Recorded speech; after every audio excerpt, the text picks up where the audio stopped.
கர்த்தர் வழிபடுவதாக. இந்த நாளிலேயும் யாவரையும் சந்திப்பது பெரும் மகிழ்ச்சி. இந்த ஞாயிறு காலை ஆராதனை கர்த்தர் வழிபடும்படியாக, ஆவியானவர் வல்லமையை வெளிப்படும்படியாக இந்த ஆராதனை பார்க்க வந்திருக்கிற, இந்த ஆராதனை பார்த்து கொண்டிருக்கிற அத்தனை பேரையும் என் ஆண்டவராகிய இயேசு கிறிஸ்து நாமத்தினால நான் வாழ்த்துகிறேன். இந்த ஆராதனைக்காக நாம் ஜெபிப்போம். மகா கிருபையும் இரக்கம் நிறைந்த நல்ல தகப்பனே, நன்றியோடு நாங்கள் உம்மை துதிக்கிறோம், நாமத்தை பயன்படுத்துகிறோம். ஆண்டவரே, இந்த ஆராதனை கர்த்தர் நீர் ஒருவரும் மாத்திரம் மகிமைப்படும்படியாக இந்த ஆராதனை ஆண்டவரே தேவ பிரசன்னம் இறங்கும்படியாக இந்த ஆராதனை பார்க்கிறவர்கள் ஆண்டவரே, இந்த ஆராதனை யாரெல்லாம் ஆண்டவரே ராஜா கலந்து கொள்கிறார்களோ அத்தனை பேரையும் தேவன் ஆசீர்வதிக்கிறோம் ஜெபிக்கிறோம். தொடர்ந்து நடத்தும், நாமத்தை மகிமைப்படுத்தும். இயேசு கிறிஸ்து நாமத்தில் ஜெபிக்கிறோம் நல்ல பிதாவே, ஆமென். கண்கள் மூட நோண்டமாக கர்த்தர் செய்த நன்மைகளை நினைத்து பார்த்து இந்த ஓய்வு நாள் அன்று கர்த்தரை முழு இதயத்தோடு முழு உள்ளத்தோடு துதிக்க வந்திருக்கிறோம். சரி, இதை பார்த்து கொண்டிருக்கிறோம். சரி, அவங்க யாவரும் ஒரு மனப்பட்டவர்களாய் நன்மை செய்த தேவனுக்கு நன்றி நன்றி என்று ஆர்வமாக கூட செய்தவர் நன்றி.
இன்னும் எல்லாவற்றிலும் விடுபட வேண்டும் என்று நினைத்தார்.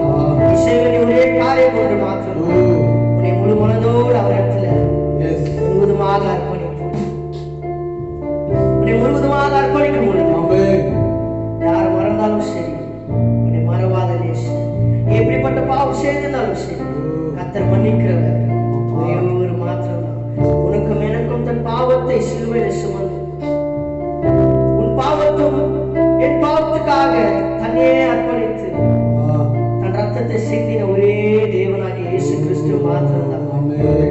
என்னோட கூட சேர்ந்து இதை பார்த்து கொண்டிருக்கும் புதிதாய் வந்திருக்கும் சபையார் அனைவருக்கும் சொல்லப்பட்ட ஒரே காரியம், என்னோட கூட சேர்ந்து கர்த்தரை முழுவதுமாக காண்கிறவர்களை அர்ப்பணித்த வண்ணமாக இந்த பாடலை பாடுவோம்.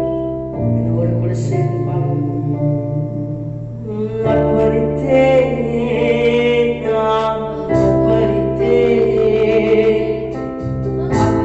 அர்ப்பணித்தேன் நான், அர்ப்பணித்தேன்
ஒரு ஆவி ஆத்மா சரீரம் முழுவதுமாக நாங்கள் அர்ப்பணித்துள்ளதாக காணப்படுகிறோம். இந்த எனக்காக எங்களுக்காக வாழ்கிற வாப்பாரச்ச வாராக்கியம் எல்லாம் போகட்டும் அப்பா. உமக்காக வாழ்கிற வாராக்கியம் அப்பா இந்த உள்ளத்தில் வரத்தக்கதாக எந்தப்பா குறைகளும் எங்கள் உள்ளத்தில் காணப்படும் பிரார்த்தனை எங்கள் முழுவதுமாக உச்சவர்கள் உள்ள கால் வரைக்கும் மக்கள் நாங்கள் அர்ப்பணிக்கிறோம். ரத்த கோட்டை குறித்து மூடி மறைத்துக் கொள்ளுங்க. நீரே எங்களுக்கு பாதுகாவலாக இருந்து உரம் பொழுதும் தூங்கும் பொழுதும் நாங்கள் நடக்கையிலும் அமர்கையிலும் நாங்கள் செல்கையிலும் எல்லா பாதையிலும் கத்த நீங்கள் உறுதுணையாக இருந்து நடத்தி செல்லக்கூடிய கிருபைக்காக உங்களுக்கு செலுத்தும். நீங்கள் பெரியவோ நாங்கள் சிறும உதவி செய்கிறாங்க. எல்லா துதிகளும் மகிமை உமக்கே செலுத்தும். இப்ப இயேசு கிறிஸ்துவின் பிதாவே ஆமென். கர்த்தருடைய ஆராதனையில் நாம் பங்கு பெற்றோம். கர்த்தருடைய மகிமை, கர்த்தருடைய பிரசனம் நம்மோடு கூட இருந்தது. தேவனுடைய வார்த்தைக்கு நாம் கடந்து போவோம். என் இயேசு யார்? அவர் பரிசுத்தர், பரிசுத்தர். இயேசு பரிசுத்தர், பரிசுத்தர் என்று வேதத்திலிருந்து சில வசனங்களை நாம் பார்க்க போகிறோம். ஒன்று, அவர் பிறப்பின் பரிசுத்தம். இரண்டாவது, இயேசு ஜீவியத்தில் பரிசுத்தம். நான்காவது, இயேசு மரணத்தின் பரிசுத்தம். இந்த பரிசுத்த என் ஆண்டவராகிய இயேசு கிறிஸ்து குறித்து நான் பார்க்க போகிறோம். ஆணித்தரமாக என் ஆண்டவராகிய இயேசு கிறிஸ்து பரிசுத்தர் என்று பறைசாற்ற முடியும். என்று சொன்னால் இந்த பரிசுத்த வேதம் சொல்லுகிறது அவர் பரிசுத்தர். இந்த உலகத்தில் இருந்த எந்த தெய்வத்தை காட்டிலும் என் ஆண்டவர் ஒருவரே அவர் பரிசுத்தர், பரிசுத்தர் என்று வேதம் பறைசாற்றுகிறது. நானும் அவர் பரிசுத்தர் என்று சாட்சி கூறுகிறேன். இது பார்க்கும் பொழுது பரிசுத்த ஆவியினாலே உட்பவித்து பிறந்தவர் என் ஆண்டவராகிய இயேசு கிறிஸ்து. அதற்கு ஆதாரமாக லூக்கா 1ஆம் அதிகாரம் 35ஆம் வசனத்தை நான் வாசிக்க கேட்போம்.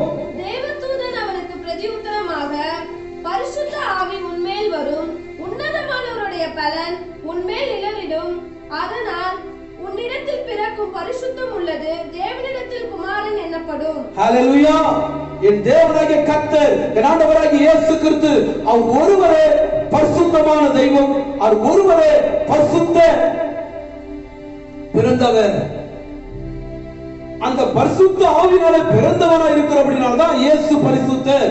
இந்த வசனத்தை ஆதாரமாக சொல்கிறேன். மத்தேயு 1ஆம் அதிகாரம் 21ஆம் வசனத்தை வாசிப்போம். அவள் ஒரு குமாரனை பெறுவாள், அவளுக்கு இயேசு என்று பெயரிடுவாயாக. ஏனெனில் அவர் தமது ஜனங்களின் பாவங்களை நீக்கி அவர்களை ரட்சிப்பார் என்றார். இந்த பரிசுத்தர் ஒருவர் தான் பாவங்களிலிருந்து மீட்கும்படியாக ஜனங்களை ரட்சிக்கக்கூடியவர். ஒரே ஒரு தெய்வம் என் ஆண்டவராகிய இயேசு கிறிஸ்து பரிசுத்தர்.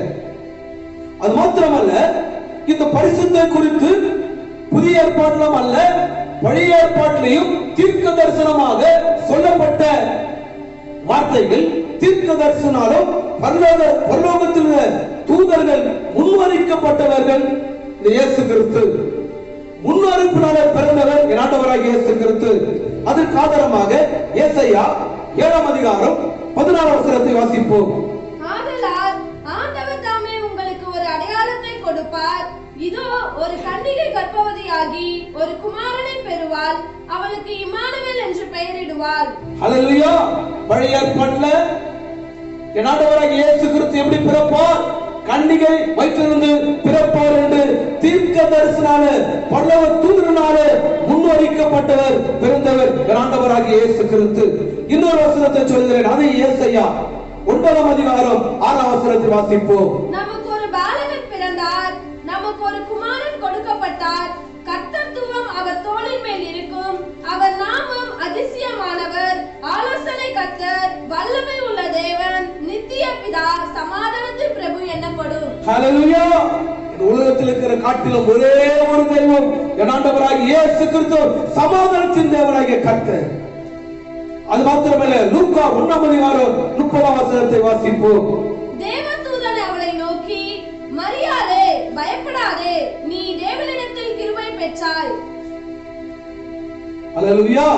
லூக்கா 1:30 வாசிக்கும் பொழுது, அன்னை மரியாளிடத்திலிருந்து என் ஆண்டவராகிய இயேசு கிறிஸ்து ஒரு கன்னிகையிலே பிறந்தபடினாலே கிருபை பெற்றவர் என்று சொல்லப்படுகிற ஒரு வார்த்தை குறித்து பார்க்கிறோம். என் தேவனாகிய ஆண்டவராகிய இயேசு கிறிஸ்து பிறப்பின் ஒரு செய்தியை நாம் பார்த்திருக்கிறோம்.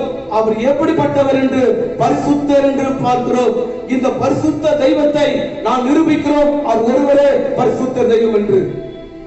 அது மாத்திரமல்ல, இயேசு கிறிஸ்து இந்த பூமியிலே அவர் ஜீவித்துக் கொண்டிருக்கும் பொழுது இந்த ஜீவித்திலையும் அவர் பரிசுத்தமாய் ஜீவித்தார், பரிசுத்தமாய் வாழ்ந்தார் என்று இங்க பார்க்கிறோம். அதற்கு ஆதாரமாக எபிரேயர் 7:26 வாசிப்போம். பரிசுத்தரும் குற்றமற்றவரும் மாசில்லாதவரும் பாவிகளுக்கு விலகினவரும் வானங்களிலும் உயர்ந்தவரும் இருக்கிற இவ்விதமான பிரதான ஆசாரியரே நமக்கு ஏற்றவராய் இருக்கிறார். அல்லேலூயா. இவர் ஒருவர்தான், என் ஆண்டவராகிய இயேசு கிறிஸ்து ஒருவர்தான். பாவம் அறியாதவர், அவர் பரிசுத்தமானவர். அவர் ஒருவர், ஆண்டவராகிய இயேசு கிறிஸ்து ஒருவர்தான். அங்கு சொல்லப்படுது பாவிகளுக்கு விலகினவர். அது மாத்திரமல்ல, லூக்கா 2:40 வாசிக்கும் பொழுது, பிள்ளை வளர்ந்து ஆவினாலே பலன் கொண்டு ஞானத்திலும் நிறைந்து தேவனுடைய கிருபையும் அவர் மேல் இருந்தது. அல்லேலூயா. பரிசுத்த ஆவியினாலே வளர்ந்தவர். ஆகையால்தான் இயேசு கிறிஸ்து பரிசுத்தர், பரிசுத்தர் என்று நான் பறைசாற்றிக் கொண்டிருக்கிறேன். அது மாத்திரமல்ல, ஆண்டவராகிய இயேசு கிறிஸ்து பரிசுத்தர் என்று இந்த வேதத்தில் இருக்கிற வசனங்களை மாத்திரம் நான் உங்களுக்கு அறிமுகப்படுத்துகிறேன். இந்த வசனத்தை மாத்திரம் உங்களுக்கு சொல்லுகிறேன். இன்னொரு வசனத்தை பார்க்கும் பொழுது, யோவான் 13:5 வாசிக்கும் பொழுது, பின்பு பாத்திரத்தில் தண்ணீர் வார்த்து சீஷருடைய கால்களை கழுவவும் தாம் கட்டிக் கொண்டிருந்த சீலையினால் துடைக்கவும் தொடங்கினார். அல்லேலூயா. இங்கு முன்மாதிரியாக ஒரு வாழ்ந்து காட்டுகிற வாழ்க்கை தாழ்மை குறித்து என் ஆண்டவராகிய இயேசு கிறிஸ்து எப்படி வாழ வேண்டும் என்று இங்கு சுட்டி காட்டுகிறார். தாழ்மையோடு வாழும்படியாக, தாழ்மை இருக்கும்படியாக அவர் என்ன செய்கிறார்? தன்னுடைய கால்களை கழுவும்படியாக. இது என்ன குறிக்கிறது? தன் அடிமையாக தன்னை தாழ்மை ஒப்பு கொடுத்து அந்த பரிசுத்த தெய்வம் தாழ்மை கற்றுக் கொடுக்கிற என் ஆண்டவராகிய இயேசு கிறிஸ்து. அது மாத்திரமல்ல, அப்போஸ்தலர் நடபடிகள் 10:38 நான் வாசிக்கும் பொழுது, நசரேயனாகிய இயேசுவை தேவன் பரிசுத்த ஆவியினாலும் வல்லமையினாலும் அபிஷேகம் பண்ணினார். தேவன் அவனோடு கூட இருந்தபடியினாலே அவர் தம்மை நன்மை செய்கிறவரையும் பிசாசின் வல்லமையினால் அகப்பட்ட யாவரையும் குணமாக்கிறவராய் சுற்றித் திரிந்தார். அல்லேலூயா. என் ஆண்டவராகிய இயேசு கிறிஸ்து நன்மை செய்கிறவராகவே சுற்றித் திரிந்தவர். இதான் ஆண்டவர் சொல்றார், ஒரே ஒரு தெய்வம், என் தேவன் பரிசுத்தர், என் ஆண்டவர் பரிசுத்தர் என்று நான் நிரூபித்துக் கொண்டிருக்கிறேன். பரிசுத்த வேதாகமத்தில் நான் நிரூபித்துக் கொண்டிருக்கிறேன். என் ஆண்டவராகிய இயேசு கிறிஸ்து, நாங்கள் ஆராதிக்கிற இயேசு கிறிஸ்து, அவர் ஒருவரே பரிசுத்தர், பரிசுத்தர், பரிசுத்தர் என்று நாங்கள் சரைப்பாற்றுகிறோம். அது மாத்திரமல்ல, யோவான் 8:46 வாசிக்கும் பொழுது, இவர் பரிசுத்தர் என்று தன்னை வெளிப்படுத்தாதபடி வாசிக்க ஒரு மனிதர் சாட்சி கொடுக்கிறார். உலக மனிதர் சாட்சி கொடுக்கிறார்கள். இவர் யார்? இவர் யார்? இயேசு கிறிஸ்து யார் என்று உலக மனிதர்கள் சாட்சி கொடுக்கிறதை வாசிக்கிறோம். இயேசுவின் சாட்சி. பாவம் உண்டென்று உங்களில் யார் என்னை குற்றப்படுத்த கூடும்? நான் சத்தியத்தை சொல்லி இருக்க நீங்கள் ஏன் என்னை விசுவாசிக்கிறதில்லை? போதும். அப்ப ஆண்டவராகிய இயேசு கிறிஸ்து பரிசுத்தரா இருக்கிறவன சொல்றாரு, என்னிடத்துல பாவம் உண்டு என்று உங்களால சொல்ல முடியுமா? இந்த வார்த்தை யார் சொல்ல முடியும்? ஒரு பரிசுத்த தெய்வம் தான் சொல்ல முடியும். இந்த உலகத்தில் பரிசுத்தமாய் பிறந்த அந்த தெய்வம் ஒருவர் சொல்கிறாரு, என்னில் பாவம் என்பது உங்களை யாரும் குற்றப்படுத்த முடியுமா? ஒருவரும் எழுத முடியாது. உலக மனிதர்கள் ஒருவரும் எழுத முடியாது. என் ஆண்டவராகிய இயேசு கிறிஸ்து பரிசுத்த. இன்னொரு வசனம் சொல்லப்படுகிறது, மனிதர்கள் சொல்லுகிற ஒரு சாட்சியை பார்க்கிறோம். யோவான் 19ஆம் அதிகாரம் 4ஆம் வசனத்தை வாசிங்க.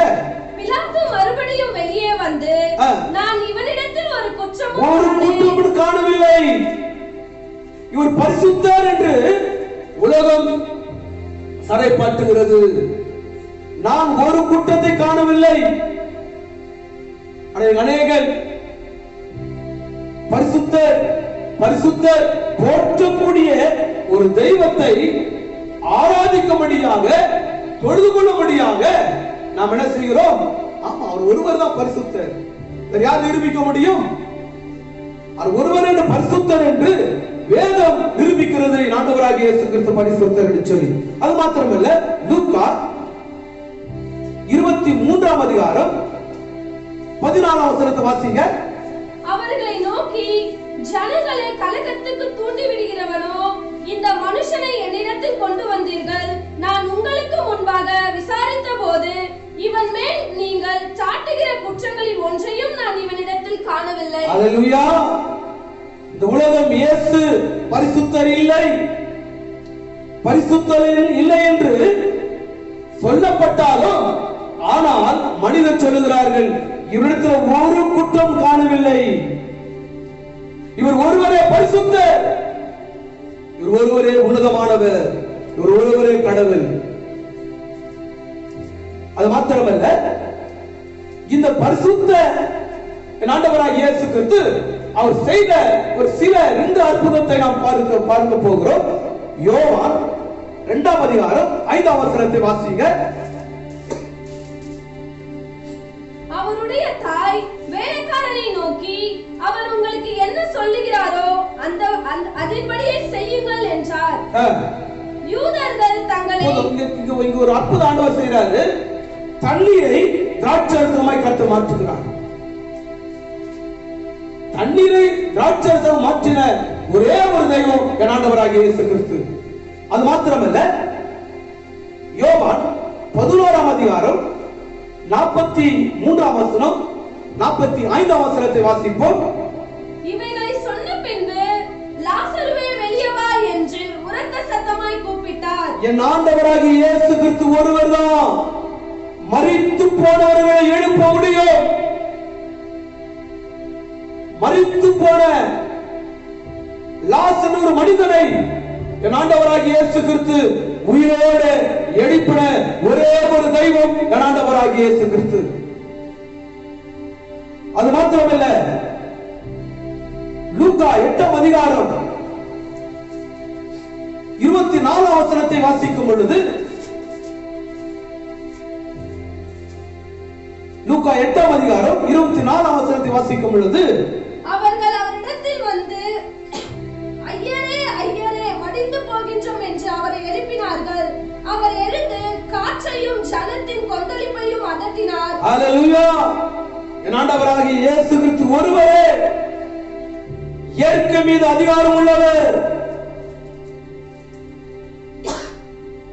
இயற்கை அதட்டுகிறவர், காற்றையும் கடலையும் பார்த்து அதட்டுகிறவர். இது யார் செய்ய முடியும்?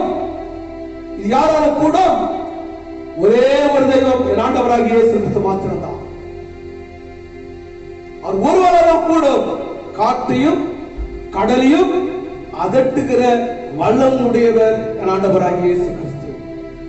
அது மாத்திரமல்ல, அவர் மரணத்திலேயும் அவர் பரிசுத்தராய் விளங்கினவர். எபிரேயர் 19ஆம் அதிகாரம் 16ஆம் வசனத்தை வாசிக்கும் பொழுது,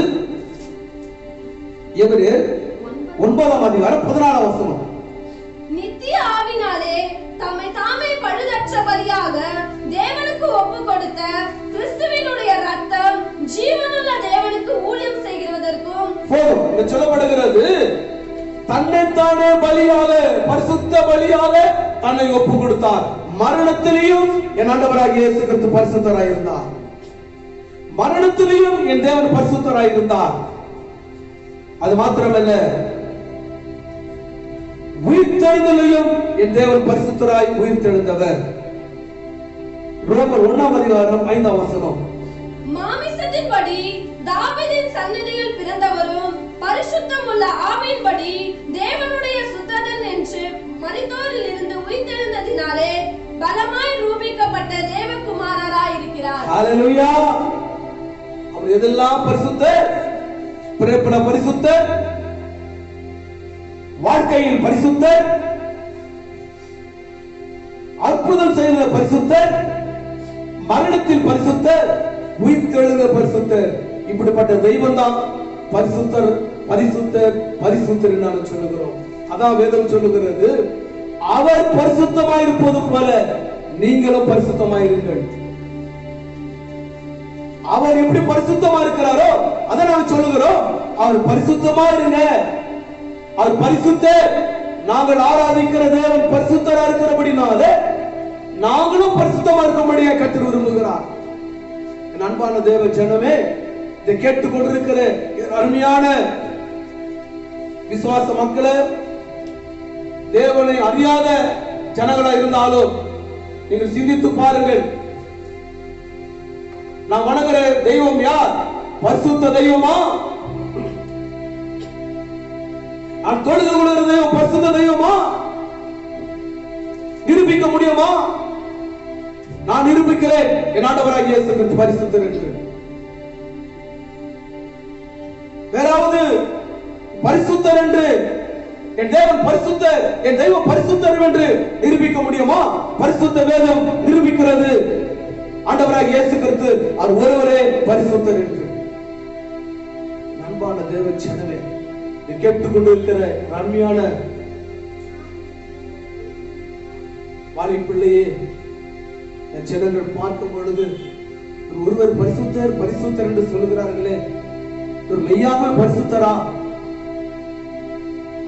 ஒரு மெய்யான தெய்வம் பரிசுத்த தெய்வமா என்று கொஞ்ச நேரம் சிந்தித்து பாருங்கள். நானும் பல தெய்வத்தை ஆராதித்துக் கொண்டிருந்தேன், வணங்கிக் கொண்டிருந்தேன். ஆனால் என் வாழ்க்கை மாறவில்லை. அதே பாவ வாழ்க்கை, அதே பாவ ஜீவித்திலேயும் வாழ்ந்து கொண்டிருந்தேன். இந்த பரிசுத்த தெய்வத்தை நான் தெரிந்து கொண்டபடினாலே என் வாழ்க்கையில காணப்பட்ட எல்லா அசுத்தம் என்னை விட்டு கடந்து போனது. ஏன் சொன்னால், நான் ஆராதிக்கிற தேவன் பரிசுத்த, நான் வணங்குகிற தெய்வம் பரிசுத்த தெய்வமா இருக்கிறபடினாலதான் அந்த பரிசுத்த நான் சொந்த ரட்சகரை ஏற்றுக்கொண்டு அந்த பரிசுத்தமாய் வாழும்படியாக ஒரு நாள் பிரயாசப்பட்டு கொண்டிருக்கிறோம். அந்த பரிசுத்த தெய்வத்தை நீங்கள் ஆராதிக்க, அந்த பரிசுத்த தெய்வத்தை இன்னும் அறியும்படியாக, இவர் மெய்யான பரிசுத்தர் என்று இன்னும் அறிந்து கொள்ளும்படியாக நீ விரும்பினால், நீங்கள் விருப்பப்பட்டால் இந்த பரிசுத்த வேதாகமத்தை எடுத்து வாசித்து பாருங்கள். அவர் ஒருவரே பரிசுத்தர் என்று அவர் வெளிப்படுவார். அவர் ஒருவரே பரிசுத்த தேவன் என்று வெளிப்படுவார். அந்த பரிசுத்த தேவன் ஏற்றுக்கொண்டவர்கள், அந்த பரிசுத்த தெய்வத்தை விசுவாசிக்கிறவர்களுக்கு என் தேவன் அற்புதம் செய்கிறவராய் அதிசயமான காரியங்களை செய்கிறவர் ஒரே ஒரு தெய்வம். மரித்தாலும் உயிரோடு எழுப்புகிற ஒரே ஒரு தேவன் என் ஆண்டவராகிய இயேசு கிறிஸ்து பரிசுத்தர். நித்திய வாழ்வுக்கு உன்னை அழைத்து செல்கிறவர் என் பரிசுத்தர். அந்த பரிசுத்த தெய்வத்தை நான் ஏற்றுக்கொள்ள விரும்பினால், இயேசுவே நீர் ஒருவர்தான் பரிசுத்தர் என்று, ஆண்டவரே இந்த செய்தி நான் கேட்டப்பா, நானும் பரிசுத்தமா வாழும்படியாக நான் அர்ப்பணிக்கிறேன்னு சொல்லி கண்களை மூடி செபிப்போமா? Thank you, Jesus. Hallelujah. Glory to God. Hallelujah. ஒரு சின்ன வரிய பாடலை பாடி நம் ஆண்டவருக்கு ஒப்பு கொடுப்போம்.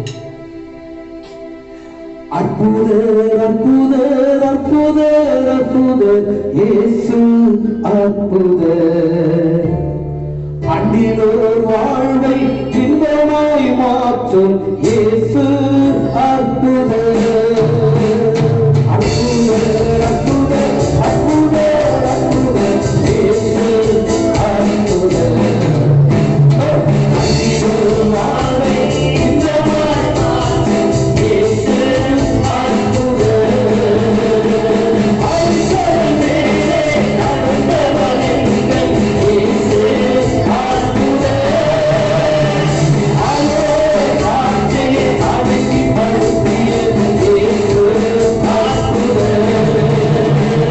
அலைகள் மேலே நடந்தவன் எங்கள் இயேசு அற்புதர். ஆலோசனை காட்சியை அடக்கி படுத்திய இயேசு அற்புதர். அலைகளத்தில் வழியே ஆண்டவர் மணிக்காலத்தாகிலே. அலைகளத்தில் வழியே ஆண்டவர் மணிக்காலத்தாகிலே. ஆயிரம் உண்டான உயிருடன் எழுந்த இயேசு அற்புதர். ஆயிரம் உண்டான உயிருடன் எழுந்த இயேசு அற்புதர்.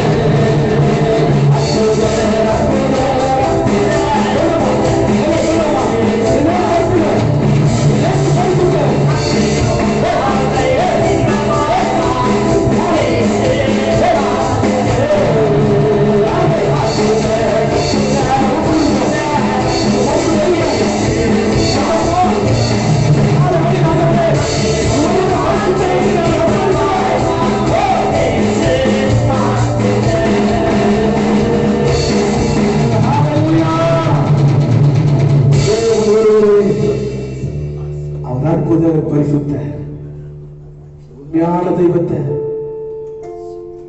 நாம் ஏற்றுக்கொண்டு அந்த பரிசுத்த வாழ்க்கையில் கடந்து போகும் உங்களையும் உங்கள் குடும்பத்தையும் கர்த்தர் ஆசீர்வதிப்பாராக. என் ஆண்டவராகிய இயேசு கிறிஸ்து நாமத்தில் ஜெபிக்கிறோம் நல்ல பிதாவே, ஆமென். என் ஆத்துமாவே கர்த்தரை ஸ்தோத்திரி, என் உள்ளமே பரிசுத்த நாமத்தை ஸ்தோத்திரி. என் ஆத்துமாவே கர்த்தரை ஸ்தோத்திரி. கர்த்தர் செய்த சகல உபகாரங்களையும் ஒருபோதும் மறவாதே. நம்முடைய கர்த்தராகிய இயேசு கிறிஸ்துவின் கிருபையும் பிதாவின் அன்பும் பரிசுத்த அவருடைய ஜெயிக்கவும் நம்மோடு கூட சகல பரிசுத்தோடு கூட எப்பொழுதும் என்றும் இருப்பதாக. ஆமென், ஆமென், ஆமென். God bless you. கர்த்தருடைய ஆசீர்வதிப்பாராக.